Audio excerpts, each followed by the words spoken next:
15 abad yang lalu dunia dalam keadaan jahiliyah. Di sebelah barat ada negara Romawi, sudah punya agama Katolik, punya kitab suci Bible, The New Testament, punya pendidikan terutama di bidang pembangunan arsitek. Sampai sekarang tinggalannya masih bisa kita lihat. Punya undang-undang, punya aturan. Tapi masih ada sisi jahiliyah yang sangat mengerikan, yaitu pembesar negara dan pembesar agama paling senang mengadakan acara gladiator. Budak dan budak diadu, ditonton. Kalau sudah ada yang mati salah satunya, semua gembira tepuk tangan, acara sukses. Kalau sudah ada yang mati salah satunya. Inilah jahiliyah Romawi. Ada seorang kaisar namanya Nero, pernah membakar hidup-hidup 600 budak, ditancapkan di kanan kiri jalan, dan dia jalan sambil menikmati pemandangan 600 budak terbakar. Ini ada di filmnya, ada ini teman-teman nonton film kiai-kiai nggak roh iki. Betul apa nonton film sejarah nggak apa-apa. Ini film sejarah. Pernah ada pemberontakan, ada budak mencoba memberontak, ya pasti kalah. Dipimpin oleh Spartacus, ya kalah semuanya. Itulah jahiliyah Romawi. Padahal punya agama Katolik. Di sebelah timur ada negara sudah maju namanya Persia. Banyak filsafat, banyak pemikir, banyak intelektual, banyak pujangga, tapi kezaliman merajalela. Undang-undang Hammurabi namanya. Undang-undangnya Hammurabi.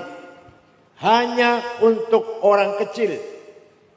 Kalau orang kecil yang salah melanggar hukum, dihukum seberat-beratnya. Ditusuk pakai tombak, dibuang ke jurang, dimasukkan ke drum, dibuang ke jurang. Tapi kalau yang melanggar itu orang istana atau dekat dengan istana, tidak ada ceritanya dihukum. Ini Persia, ini cerita Persia saya nih, teman Indonesia bukan, di Persia sana.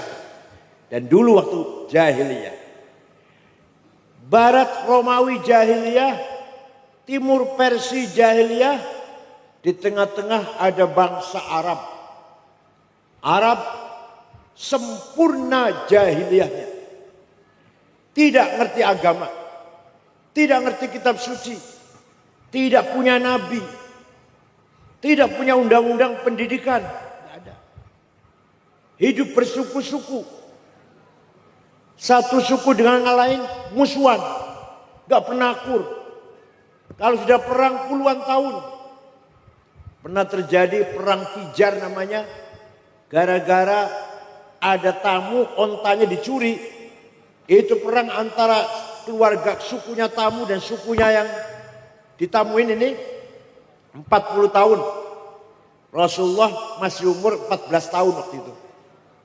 Ikut membantu pamannya Abu Thalib membawakan anak panah. Mereka menyembah batu tanpa ada dasar teologi.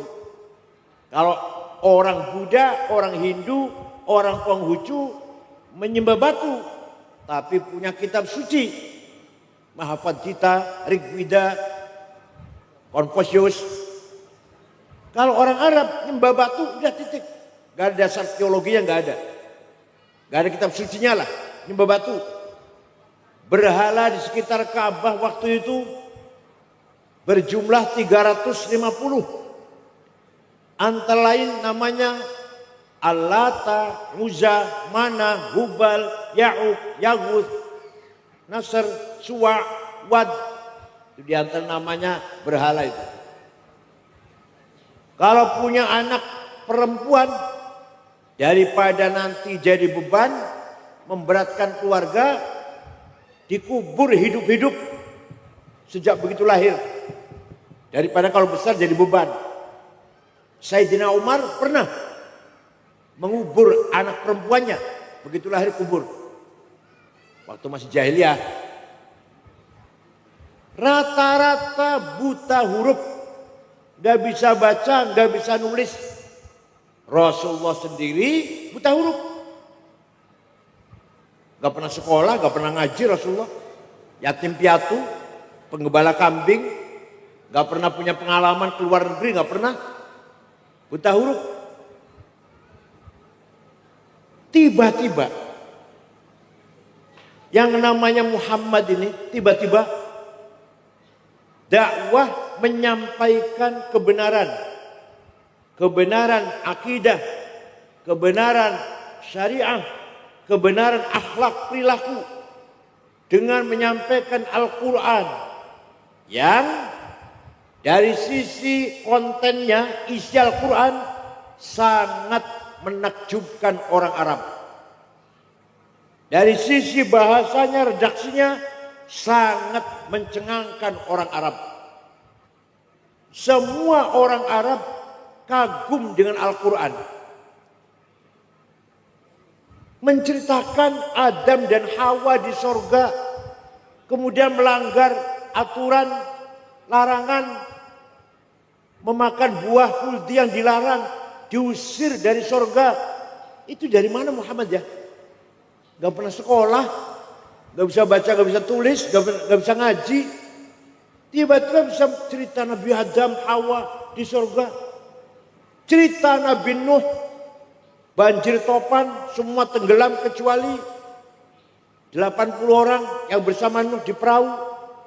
Muhammad dari mana bisa cerita gitu tuh? Kami tahu dia tuh apa sih? Yatim piatu, gembala kambing, gak pernah punya pengalaman apa-apa. An-Nabiyul Ummi buta huruf. Nabi Muhammad itu gak bisa baca, gak bisa tulis. Cerita Nabi Musa yang punya tongkat hebat, dipukulkan ke batu bisa keluar 12 air, 12 apa? Air mengalir. Dipukulkan ke melawan tukang sihir, mengeluarkan ular, jadi ular dan mengalahkan ular-ular tukang sihir itu. Dipukulkan ke Laut Merah, jadi jalan tol Laut Merahnya itu. Kon itu Muhammad kok cerita ngono gitu. Cerita Nabi Isa Ibnu Maryam, Nabi yang dilahirkan tanpa ayah dari Siti Maryam Al-Batul yang tetap perawan walaupun punya anak Isa. Dan Nabi Isa bisa menyembuhkan segala penyakit, orang lumpuh, orang buta sembuh oleh Nabi Isa.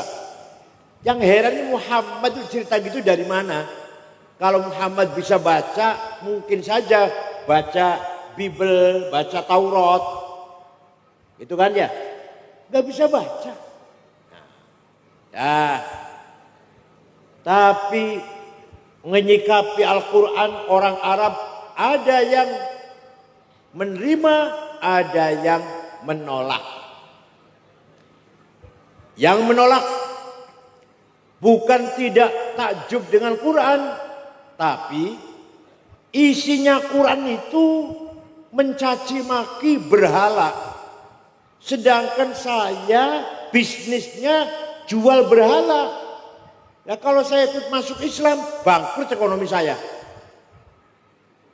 Misalkan yang diajarkan Kiai Zudi ini bagus.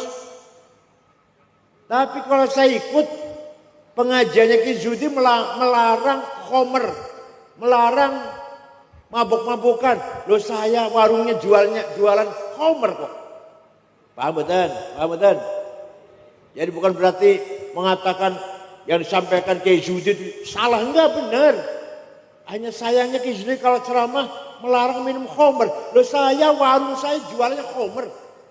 Ya kalau saya ikut Kiai Zudi ya bangkrut ekonomi saya. Ada lagi yang Muhammad itu benar. Tapi kalau saya ikut Muhammad, gengsi ah. Saya ini darah biru. Tumenggung Raden Kanjeng Doro. Muhammad itu apa? Kalau saya ikut Kizudi, aduh gengsi ah. Saya ini ningrat. Turun keraton. Musuh Kizudi yang alah. Bocah bing sorel. Ada yang gitu. Ada lagi yang kalau mendengarkan Quran dari Muhammad ada ancaman neraka. Barang siapa dosa neraka. Aduh, daripada mendengarkan itu saya lebih nggak dengar lah. Lebih nggak dengar saya daripada mendengarkan ceramah. Barang siapa dosa, maksiat, mabok-mabokan, zina, membunuh orang, mencuri, neraka. Aduh, daripada mendengar itu lebih saya nggak ngaji lah. Ada yang itu ada di Sragen, ada yang itu. Ada ya? Enggak ada. Orang baik-baik semua Sragen. Ini jahiliyah orang Arab dulu. Kalau yang menerima juga banyak. Antara lain Sayyidina Umar ibn Khattab. Beliau meninggalkan kota Mekah 2 minggu. Pulang dari pepergian, masuk kota Mekah, mendengar adiknya Fatimah bintil Khattab dan suaminya Sa'id bin Amr bin Nufail masuk Islam. Kaget Umar. Adik saya masuk Islam apa-apaan nih? Saya tempelengin. Datang ke rumahnya. Mau dipukulin. Ternyata adiknya Fatimah sedang baca Quran. Sampai Umar di pintu dengar adiknya baca Quran. Bismillahirrahmanirrahim.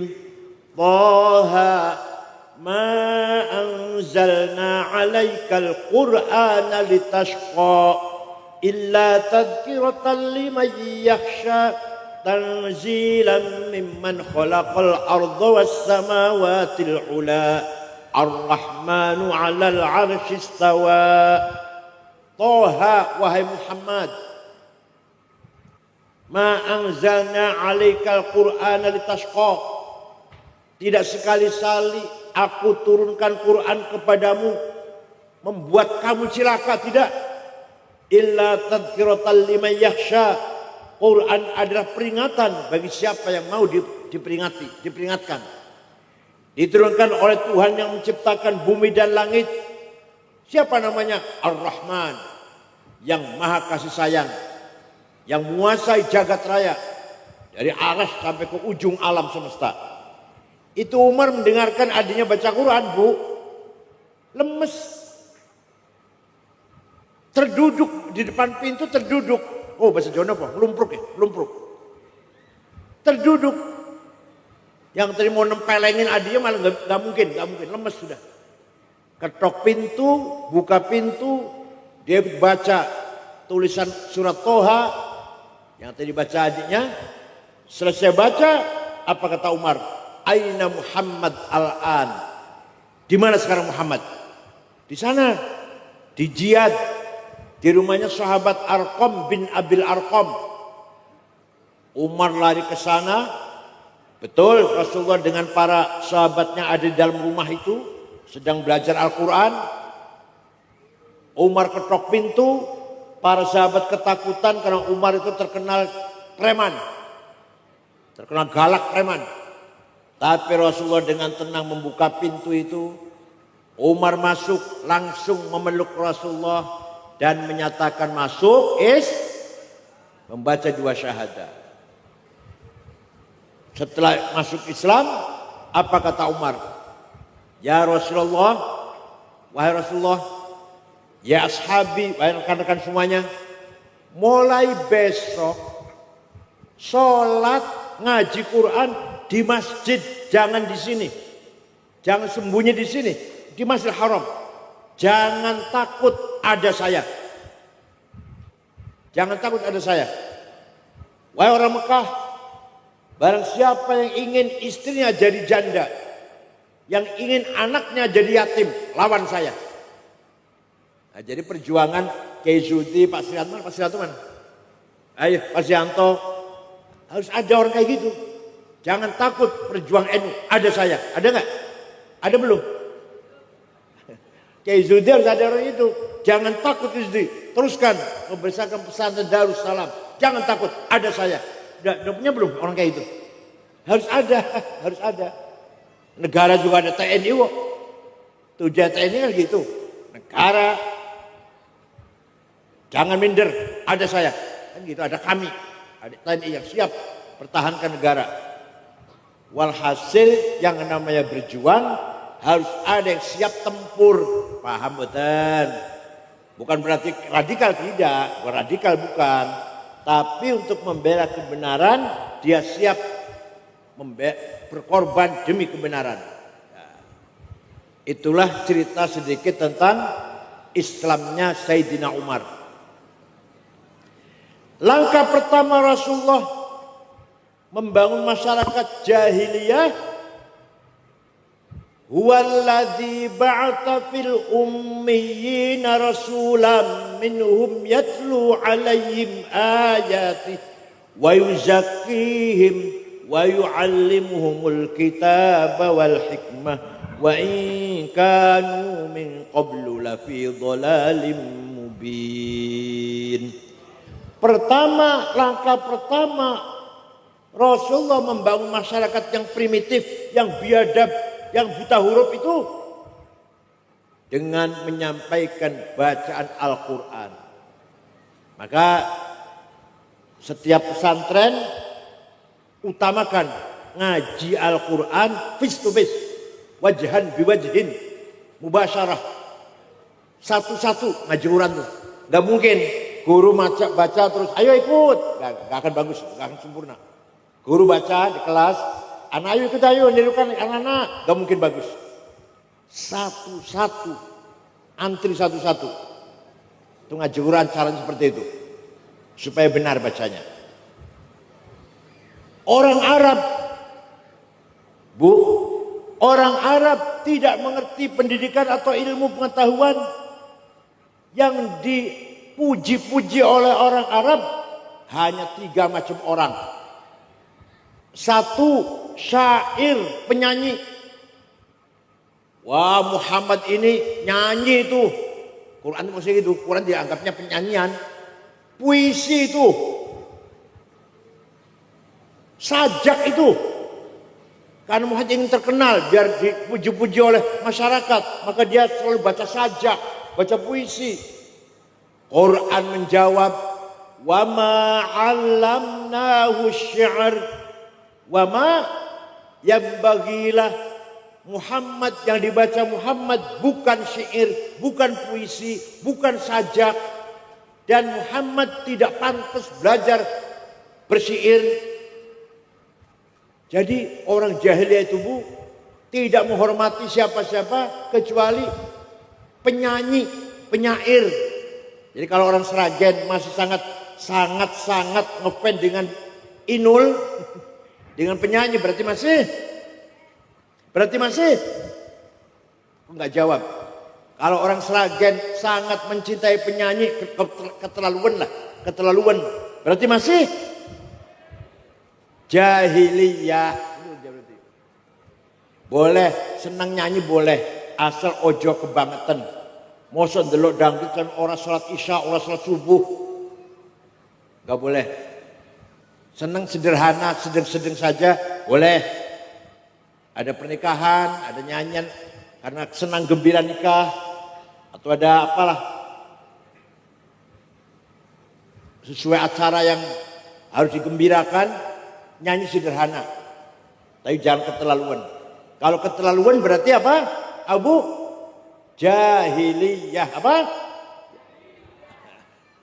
Yang kedua, orang Arab menganggap Muhammad itu yang dibaca Muhammad mantra-mantra kedukunan itu. Quran jawab, wala biqauli kahin. Yang dibaca Muhammad bukan mantra-mantra dukun. Muhammad ingin terkenal itu. Yang dibaca itu mantra-mantra dukun itu. Quran jawab, bukan. Bukan mantra-mantra dukun. Orang Sragen kalau masih sangat percaya karo dukun berarti boten. Boten napa-napa kalau sowan sekali-kali minta doa enggak apa-apa. Itu kalau sangat orang golek duit hanya mengandalkan jampi dari dukun, salah itu. Gak sekolah nanti pinter dewe. Gak cari uang nanti kaya sendiri. Soalnya itu aku duit jampi ini. Salah itu. Yang ketiga, orang Arab menuduh Muhammad yang dibaca Muhammad itu santet, sihir. Quran menjawab, wama yang mereka menuduh. Wa yaquluna in hadza illa sihrun mubin. Jadi baca Muhammad ini jelas sihir ini. Quran itu dianggapnya sihir. Quran menjawab, wa ma yantiqu 'anil hawa wa illa wahyu yuha. Yang dibaca Muhammad bukan dari hawa nafsunya, bukan dari kemauan kepentingan dirinya. Yang dibaca Muhammad adalah wahyu langsung dari Allah, bukan kemauan apa kepentingan dirinya, bukan. Jadi kalau orang Sragen percaya karo dukun santet berarti percaya betul. Nek panjenengan nyun sewu, nek panjenengan pernah mendatangi tukang santet agar membunuh tetangga atau siapalah, ibadah panjenengan, salate, maca Qur'ane, sedekah tidak diterima oleh Allah selama 40 hari. Sekali saja minta tolong pada orang agar nyantet si A misalkan, di panjenengan yang sewu ibadah 40 dino oleh diterima karo Allah.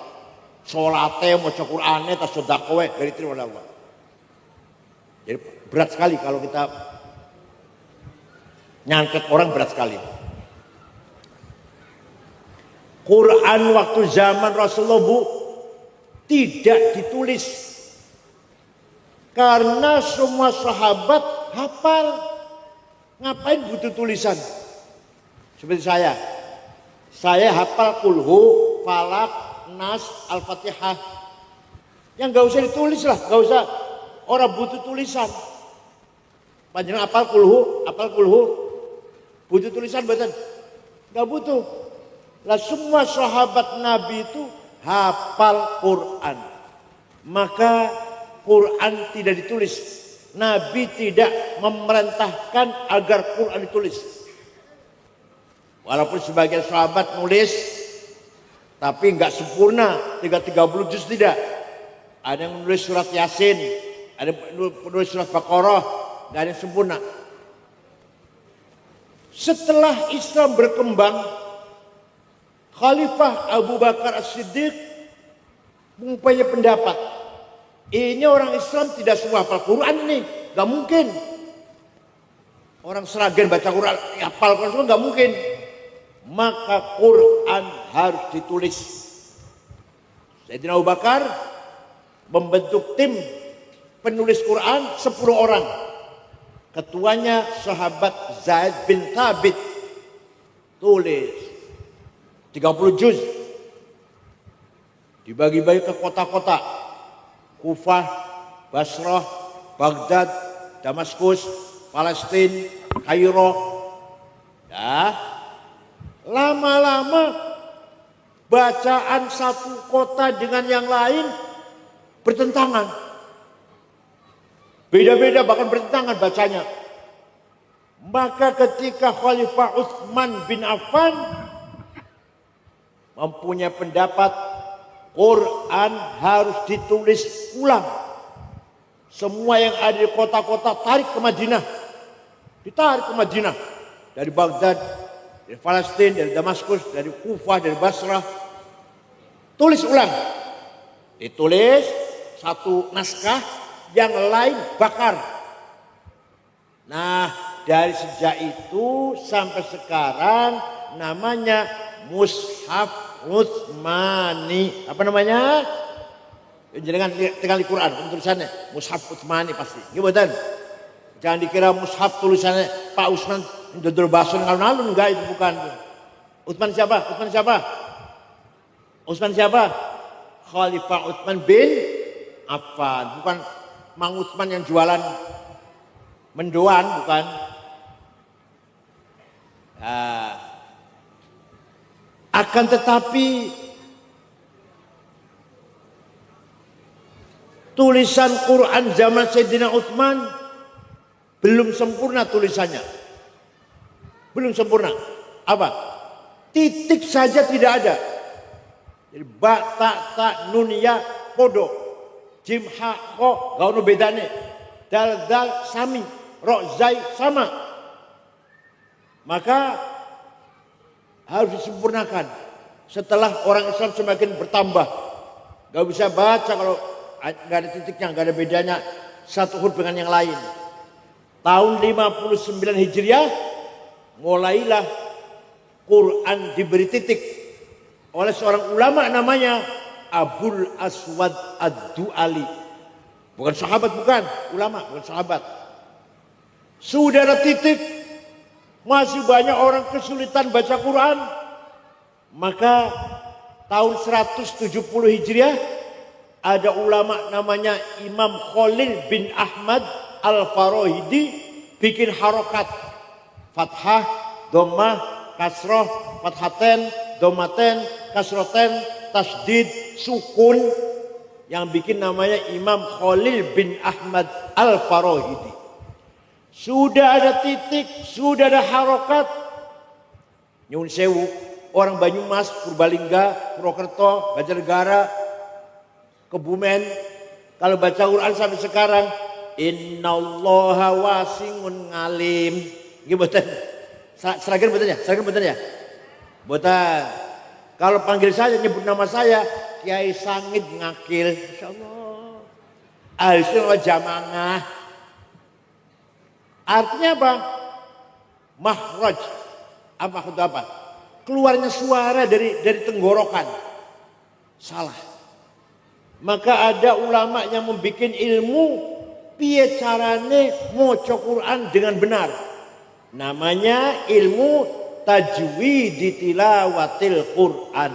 Memperbaiki baca Quran. Yang bikin namanya ulama namanya Abu Ubaid Qasim bin Salam. Tahun 224 Hijriah. Jadi Kanjeng Nabi wafat 200 tahun baru ada tajwid. Baru ada idhar, idgham bi gunna bi gunna, ikhfa, iqlab, qalqalah, mad lazim, mad jaiz, mad tabi'i, huruf halaq, huruf mad. Yang bikin adalah Imam Abu Ubaid Qasim bin Salam. Tahun 224 Hijriah. Baru sekarang baca Quran gampang, Bu. Tulisannya sudah ada titiknya, ada harokatnya, ada caranya baca yang benar tajwid. Tinggal ayo kita rajin baca Quran. Bangun tidur sebelum lisan ini dipakai ngomong dengan orang, ayo kita ngomong dengan kalamullah. Kita suarakan kalam, baca Quran dulu.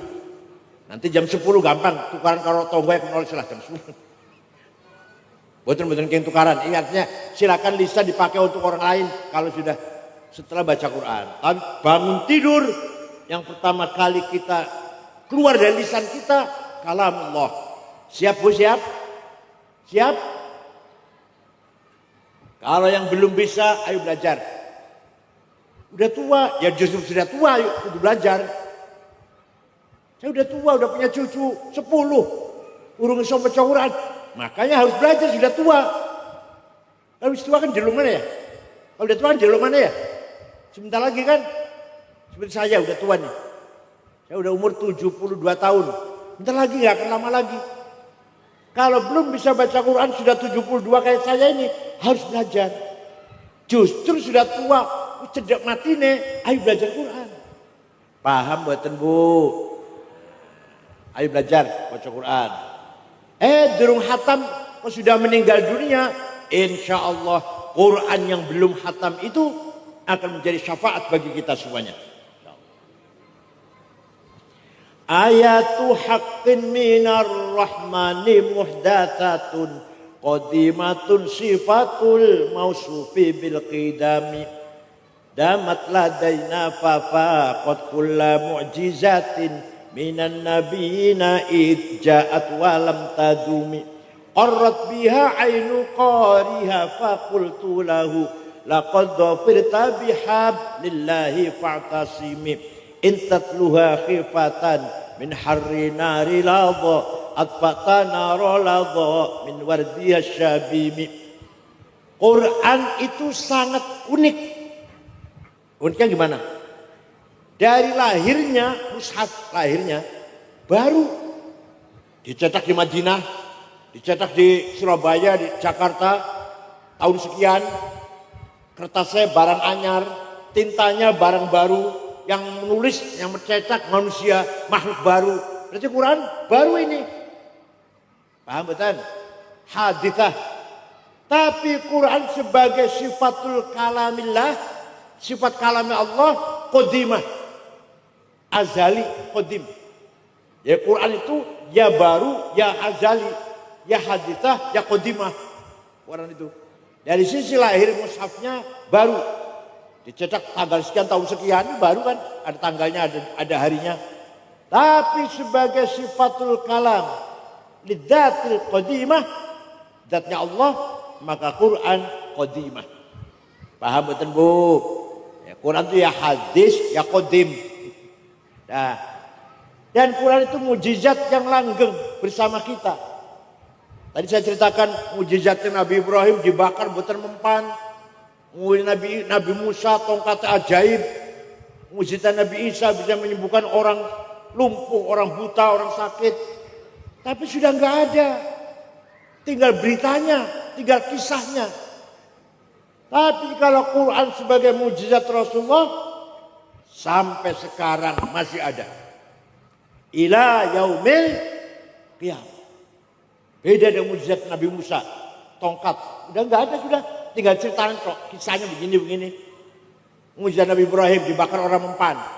Nabi Nuh semua tenggelam kecuali Nabi Nuh dan 80 orang. Nabi-nabi yang lain dah mujizat luar biasa. Tapi hilang sudah. Kalau Quran sampai sekarang. Paham betul Bu? Qarrat bi'ainu qariya faqultu lahu laqad dhafirta bihablillahi fa'tasimi. Quran kalau dibaca membikin kita tenang. Gelisah, utangnya akeh, dagangnya bangkrut, pertanian gagal, nyalon DPR gagal. Ayo baca Quran. Insya Allah artinya tenang. Istrinya lari kembali ke orang tuanya lah. Istrinya lari, anaknya menyakitkan, ditukari tonggomsan, tangganya galak-galak, mau baca Quran. Insya Allah artinya kita tentrem. Percaya betul? Percaya betul? Ayo dilakukan. Percaya kali itu dilakukan monggo. Ini lagi gelisah bukan enak rasanya. Baca Quran. Insya Allah tenang hatinya. Intatlah khifatul harira nadha. Kalau kita takut siksa neraka, kalau kita wedi siksa neraka, baca Quran. Itu berarti kita sedang memadamkan api neraka. Kita takut neraka, takut siksa neraka, baca Quran. Itu berarti kita sedang memadamkan api neraka. Intatluha khifatan min harri nari ladha atfa'tana roladha min wardiya syabimi. Nah, setelah Rasulullah menyampaikan Al-Quran, langkah kedua wa yuzakkihim, Rasulullah membentuk mental jati diri orang Arab, orang Islam yang sudah masuk Islam, yang tadinya nggak ngerti aturan, ngerti aturan, yang tadinya nggak ngerti iman, ngerti iman, yang tadinya nggak ngerti syariat ibadah, ngerti ibadah, yang tadinya tidak ngerti akhlakul karimah, ngerti akhlakul karimah. Kanjeng Nabi membangun masyarakat yang tadinya biadab, primitif, menjadi angkatan generasi manusia yang ideal. Tiba-tiba sahabat Nabi Muhammad menjadi manusia yang ngerti keadilan, ngerti kebersihan, ngerti undang-undang, ngerti tata tertib, ngerti sopan santun. Masya Allah, muridnya Kanjeng Nabi. Begitu pula panjenengan Bu, gak ada anak pengen ngerti tentang adab, akhlak, agama, akidah syariah. Ayo pesantrenkan ke pesantren Darus.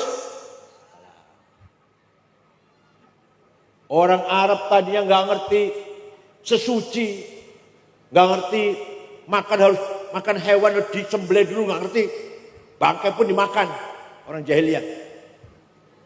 Punya anak perempuan tadi ditanam hidup-hidup, dikubur hidup setelah masuk Islam, meninggalkan itu semua. Suka perang, mudah perang, sampai sekarang udah perang sampai sekarang. Tapi waktu zaman Rasulullah damai, nggak ada orang Arab dan orang Arab perang. Antar suku gak mudah perang. Ya Allah, sukses Nabi Muhammad. Wa yuzakkihim, membangun akhlaknya orang Arab. Wa innamal umamul akhlaqu ma baqiyat fa inhumu dhahabat akhlaquhum dhahabu. Martabat derajate wong Sragen tergantung akhlaknya, bukan agamanya. Bambu-bambu bukan agamanya. Ono wong, ono tiang badhe kesah Sragen. Mau kemana Mas? Ke Sragen. Yang ditanyakan bukan agamanya apa, enggak. NU apa Muhammadiyah? Enggak tanya enggak. 01 apa 02 apa 03, enggak ditanyakan itu. Yang ditanyakan orang Sragen baik-baik tidak ya? Oh baik-baik. Saya pernah ke sana sholat di masjid, dompet ketinggalan toilet 2 hari masih utuh. Tuh orang Sragen tuh, insyaallah. Ojo suwali ojo apa? Saumpama niki mboten saumpama tok niki. Berarti budi Mas, orang Sragen. Yang ditanyakan orang Sragen baik-baik enggak ya? Waduh, hati-hati kata. Ngati-hati orang Sragen ini maling kabeh. Saumpama niki ngomong. Aku pernah sholat nang masjid, sepatu hilang. Koncoku pernah sepeda motor hilang. Gak aman, gak aman, hati-hati. Ayo derajatnya turun betul. Ini contoh kecil. Contoh besar. Negara Afghanistan terdiri dari 7 suku. Kita sukunya 400 lebih Indonesia ini. Afghanistan hanya 7 suku. Agamanya 100% Islam. 97% ahli sunnah wal jamaah. 3% Syiah. Perang saudara, paten-patenan, bom-boman. Sudah 1 juta lebih orang mati. Sesama Afghanistan, sesama Islam. Sudah lebih dari 40 tahun. Bom meledak di mana-mana. Di jalan, di kantor, di pasar, di madrasah, di rumah sakit, di masjid. Lagi sholat Jumat, ada bom yang mati 800. 2 tahun yang lalu kan. Lagi maulid Nabi, bom meledak. Lagi acara maulid Nabi. Presidennya hafal Quran. Presidennya hafid Quran. Namanya Profesor Burhanuddin Rabbani. Dibunuh oleh Taliban. Kafir antek Amerika ini. Coba. Hafal Quran kafir katanya. Hafal Quran kafir. Ono becawadon nyanyi. Ditembak. Mati. Kenapa? Perempuan haram nyanyi. Oh jadi nyanyi haram. Mati ini orang haram. Afghanistan tuh. Ayo, sampai sekarang belum aman Afghanistan. Islam kabeh. Ayo panjenengan pengen buatan mereka, pengen buatan.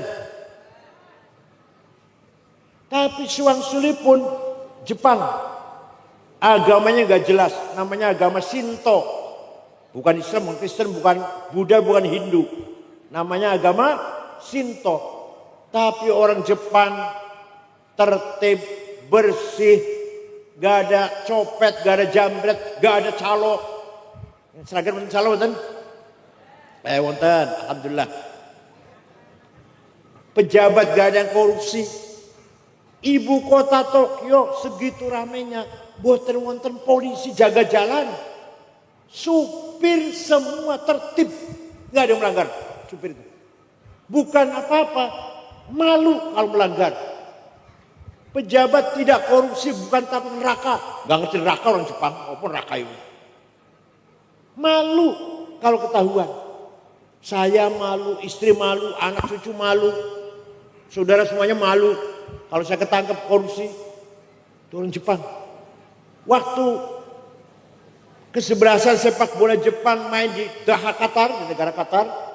Ratusan anak Jepang nonton, pemuda Jepang nonton, supporter. Bubar dari main, bekas duduknya penonton Jepang bersih. Tidak ada satu helai sampah pun.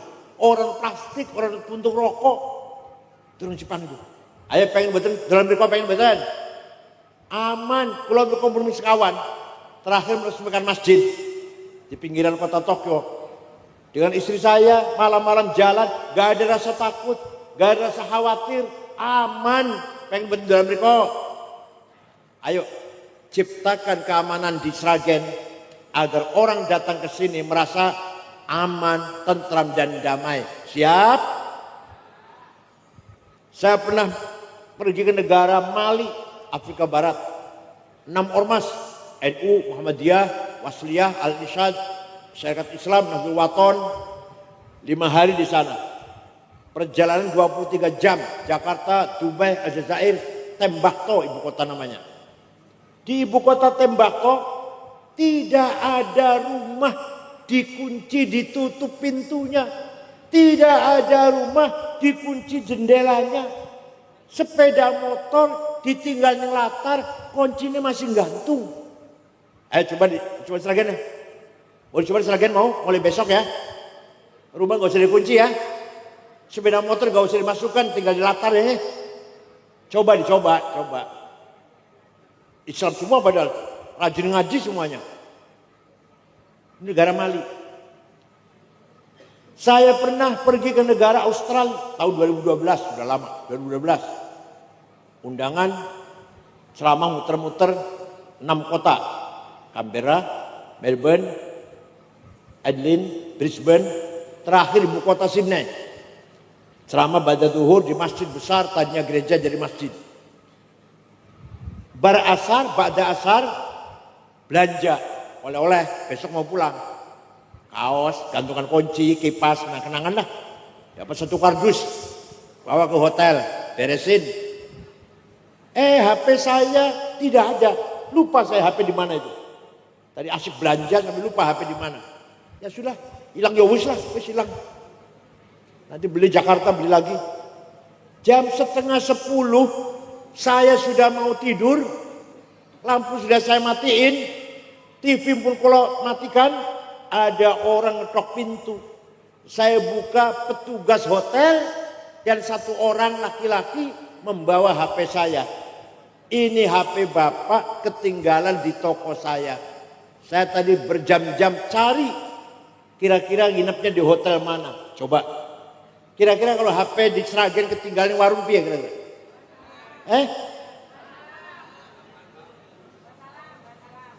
Ini namanya akhlak. Apa namanya? Akidahnya benar, Islam tauhid, nabinya benar, Nabi Muhammad, kitab sucinya benar, Al-Qur'an, ibadahnya benar, sholat, puasa dan seterusnya, baca Quran. Tapi akhlaknya di Cirebon, orang Cirebon masih sangat jauh dari yang ajaran Islam diajarkan oleh agama Islam. Bahkan belakangan ini ada teroris yang mengatasnamakan Islam. Cirebon gak ketinggalan. Saya hitung dari Lamongan dulu ya. Amrozi, Ali Hufron, Ali Imron, Mukhlas. Pasuruan, Salim Mubarak At-Tamimi. Batang, Dulmatin. Pemalang, Umar Patek, namanya Hisham Bawazir namanya. Mana lagi? Tegal, Ahmad Ali. Cirebon, Saifuddin. Kuningan, Syarifuddin. Indramayu, Muazzam. Banten, Imam Samudra. Lampung Baraja. Alhamdulillah Cirebon nggak ketinggalan, ada itu. Cianjur Hambali, ini masih ada, Hambali masih hidup nih, di penjara Amerika. Internasional tuh. Ya Allah. Dengan mengatasnamakan Islam. Akidahnya benar, ibadahnya benar, tapi cara berpikir, akhlaknya murat-marit itu. Pada dalam Al-Quran dikatakan, وَلَا تَسُبُّوا الَّذِينَ يَدْعُونَ مِن دُونِ اللَّهِ فَيَسُبُّوا اللَّهَ عَدْوًا بِغَيْرِ عِلْمٍ كَذَلِكَ زَيَّنَّا لِكُلِّ أُمَّةٍ عَمَلَهُمْ. Jangan sekali-kali kamu orang Islam mencaci maki non-Muslim. Jangan caci maki orang yang tidak menyembah Allah. Jangan. وَلَا تَسُبُّوا الَّذِينَ يَدْعُونَ مِن دُونِ اللَّهِ. Saya ciptakan, kata Allah, saya ciptakan setiap umat mempunyai kebanggaan masing-masing. Kadzalika ja'alna likulli ummatin amalahum. Kadzalika zayyana likulli ummatin amalahum. Agamanya mereka bangga, kita juga bangga. Bahasanya mereka bangga dengan bahasanya, kita juga bangga. Budayanya, seninya, lagu-lagunya, cara model rasa masaknya, model pakaiannya, kita punya kebanggaan, mereka juga punya kebanggaan. Tidak boleh saling mencaci maki. Orang Jawa tidak boleh mencaci maki orang Sunda. Orang Sunda nggak mencaci maki orang Madura. Tidak boleh mencaci maki orang Melayu, Batak, Dayak, Ambon, Bugis, turunan Arab, turunan Cina, nggak boleh. Wala udwana illa 'alal zalimin, kata Rasulullah. Setiap khutbah pasti pesan begitu. Setiap khutbah Jumat. Tidak boleh ada permusuhan kecuali kepada yang melanggar hukum, yang zalim.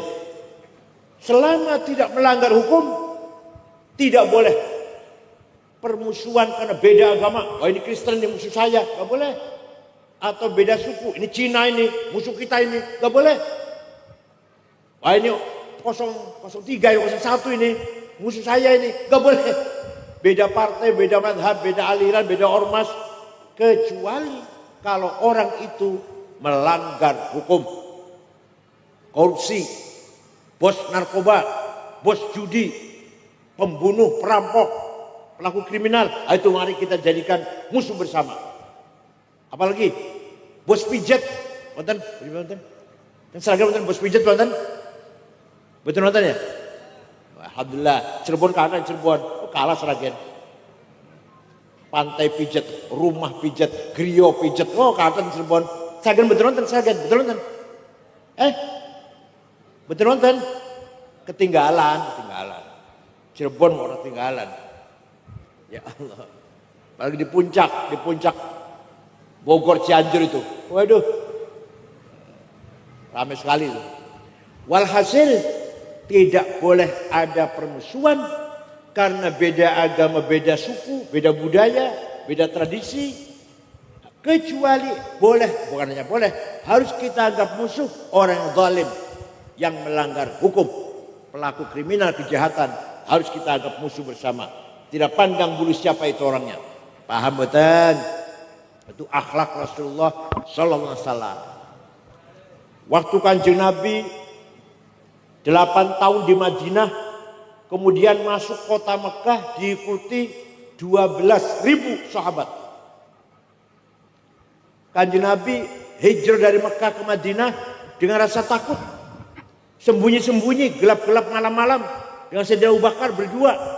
Tapi setelah 8 tahun datang ke Mekah dengan 12.000 sahabat. Orang Mekah ketakutan. Pasti Muhammad balas dendam. Mereka ngerasa salah. Pasti Muhammad balas dendam besok ini. Pasti Mekah berdarah-darah. Semua sembunyi dalam rumah, kunci pintunya. Nabi Muhammad masuk ke Mekah sekitar jam 9-10 waktu duha lah. Dengan mengumumkan al-yaum yaumul marhamah. Hari ini hari kasih sayang. Tidak ada balas dendam. Saya maafkan semua yang dulu sering melempari batu pada saya, sering mengganggu menyakiti saya maafkan. Yang dulu membunuh sahabat Yasir, Sayyidah Sumayyah, saya maafkan. Yang dulu menjemur Bilal di padang pasir, saya maafkan. Yang dulu memenjarakan, memborgol, merantai sahabat Suhaib Ar-Rumi, saya maafkan. Tidak bersedia, saya maafkan. Setelah mendengar Nabi Muhammad mengatakan saya maafkan, semuanya keluar dari rumah menyalami Nabi Muhammad, menyatakan masuk berbondong-bondong menyalam Muhammad, bi abi wa ummi antal karim ibnil karim ibnil karim, demi ayahku demi ibuku engkau sungguh orang mulia, putra dari seorang ayah yang mulia, cucu dari seorang kakek yang mulia. Mulia apanya? Akhlaknya. Allah memuji, ya Allah. Nyun sewu, saya muji banyak, medsos dulu, muji saya banyak, yang caci maki juga banyak, tapi yang muji saya tidak bangga. Kenapa? Karena yang muji saya sama dengan saya. Doyan iwak asin, sambal terasi, newis wareg, layu nang wese. Ngapain bangga? Saya sering caci maki, terutama waktu 212. Ya. Saya diancam mau dibunuh. Pak Kapolri Patito kirim polisi jaga rumah saya. Saya bilang gak usah Pak, gak usah. Saya gak takut. Kenapa? Karena yang ngancam sama dengan saya. Gak lebih dari saya. Doyan iwa asin, sambal terasi, neng suara, mulai nang wese, waduh keraku. Jadi panjenengan juga gitu ya. Dipuji dengan sesama orang, jangan bangga. Dicaci maki, diancam, jangan minder. Siap? Itu. Tapi Rasulullah dipuji oleh Allah. Yang muji siapa? Quran. Fabima rahmatin minallahi linta lahum walau kunta faddan ghalidhal qalbi lan faddu min hawlik fa'fu anhum wastaghfir lahum washawirhum fil amr fa idza azamta fatawakkal 'ala Allah innallaha yuhibbul mutawakkilin. Muhammad, kamu ramah, kamu santun, kamu pemaaf, maka mereka orang Mekah berbondong-bondong simpati masuk Islam. Wa ra'aitan nasa yadkhuluna fi dinil afwaja. Lihat Muhammad. Orang Mekah berbondong-bondong masuk Islam. Yadkhulu fi dinillah. Karena apa? Karena kamu santun, ramah, halus. Walau kunta fadl walidul qalbi. Seandainya kamu kasar, congkak, sombong, nyaci maki, go pentung, sweeping, takbir, lan faddu min haulik, niscaya mereka lari meninggalkan kamu Muhammad. Maka saya heran kalau sekarang ada orang dakwah katanya isi yang caci maki, ngancam-ngancam, jelek-jelekin, malah lari orang itu nanti. Malah gak doyan Islam kayak, paham betul? Kadang-kadang ngakunya turunan Kanjeng Nabi, ngakunya kita wallahu alam juga boleh. Boleh orang duduk ahli nasab, boleh sana ahlinya bukan. Yang jelas ngakunya turunan Kanjeng Nabi, cangkemnya kotor, Gus Dur buta mata, buta hati. Ya Allah, yang bikin Gus Dur buta itu Allah. Ente protes pada Allah itu berarti itu menghina Allah ente ini. Gus Dur buta mata, buta hati. Yang bikin matanya Gus Dur buta siapa? Buta hati, gak benar sama sekali. Gus Dur di rumah sakit habis dioperasi sarafnya, kepalanya di rumah sakit, digeraji, dioperasi. Di kamar ada orang 5. Saya, Pak Muhammad Iskandar, Pak Saifullah Yusuf, Ketua Golkar Jawa Tengah dulu Haji Wisnu namanya. Kemudian ada Menteri Koperasi Cakrawardaya zaman Pak Harto. Tiba-tiba Gus Dur, kita pelan-pelan ngomong, Gus Dur istirahat. Tiba-tiba ngendikan, aku mengko bakal jadi presiden. 5 orang ini gak ada yang percaya, kaget. Gus Dur konslet ini sudah rusak, sudah konslet. Setelah jadi presiden, ajudannya namanya Kolonel Sutarman. Waktu itu masih kolonel, belum istilah kombes, belum polisi. Pak Tarman, mengko bakal sampeyan dadi Kapolri. Betul percaya nih Pak Tarman, betul percaya itu. Tenan dari Kapolri. Suatu ketika, misalnya jadi presiden, olahraga, jogging, jalan, pagi-pagi, mampir rumah saya, kan rumah saya dan Gus Dur itu kurang dari 100 meter. Mampir minta air putih. Saya kasih air putih, minta roti tawar. AC saya buka, tidur nyenyak, ngorok di kursi itu. Tiba-tiba setelah 15 menit, 20 menit bangun. Kang Said, mungkin sampean wis umur 56 jadi ketua umum PBNU. Gitu orang buta hati itu, orang buta hati itu tuh. Pernah seminar di Gedung Pustaka Nasional. Temanya seminar mengenang Jenderal Simatupang. Orang Katolik Simatupang itu. Narasumbernya 4 orang, 2 Muslim, 2 Katolik. Yang Katolik Romo Muji Sutrisno dan Yakub Utama yang punya Kompas, koran Kompas, almarhum sudah. Yang Muslim Gus Dur dan Jenderal Rudini seminar. Saya nganter beliau. Gak mau naik di atas, duduk di bawah dulu. Yang 3 udah di atas. Beliau di bawah. Tidur, ngorok, kemeringet malah. Orang semua tahu Gus Dur tidur, orang semua tahu. Pas giliran Gus Dur bicara, udah orang 3 udah bicara. Saya bangunkan, Gus panjenengan Gus. Naik. Omongannya orang 3, Pak Rudini, Romo Muji, Yakub Utama, dikomentari semua.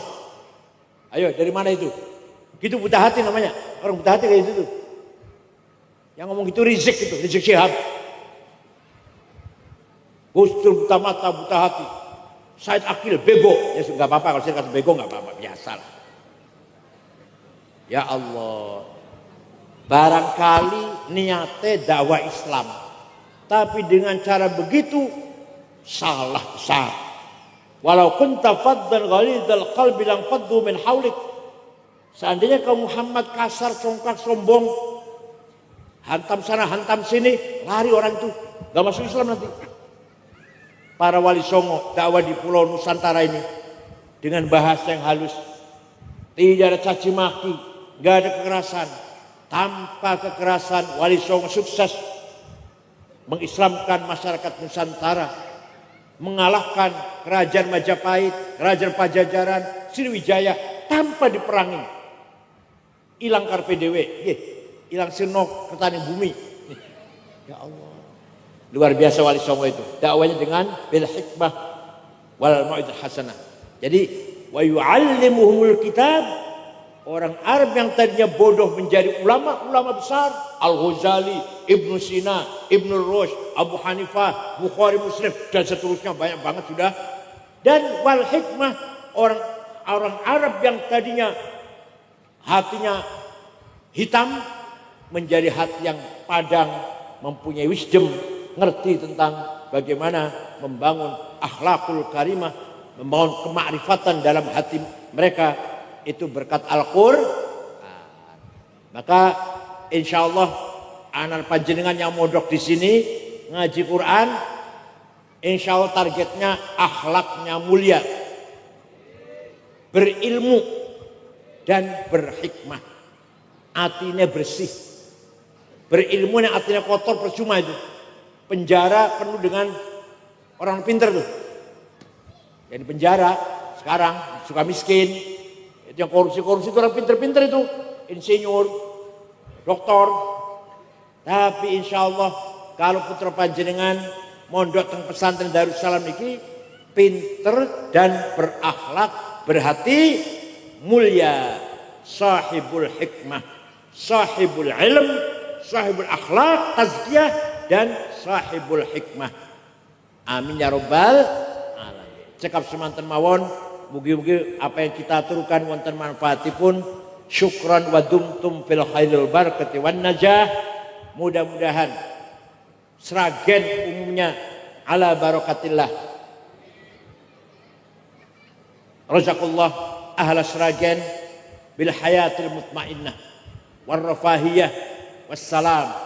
Masyarakat Sragen tenang, tentrem, damai, hidup dengan sejahtera, kuat persaudaraannya. Mudah-mudahan kita semua ala barakatillah fid dunya wal akhirah.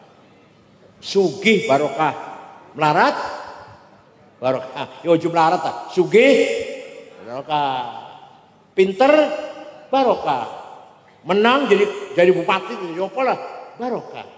Seperti barokah itu menang barokah, Sugih, barokah. Karena Roman, dermawan. Pinter, doktor, SH, insinyur, barokah. Karena mengamalkan ilmunya, berakhlakul karimah. Mudah-mudahan kita semua dikumpulkan oleh Allah dengan ruhul kulli, ruh universal, ruhnya para nabi, para mursalin dan para sholihin, anbiya was sholihin. Nanti di akhirat mereka menjadi ruhul kulli, ruh universal. Kita yang parsial ini, yang juz'i ini bisa bergabung dengan ruh universal. Syukran wa dumtum fil barakati wan najah. Wassalamualaikum warahmatullahi wabarakatuh.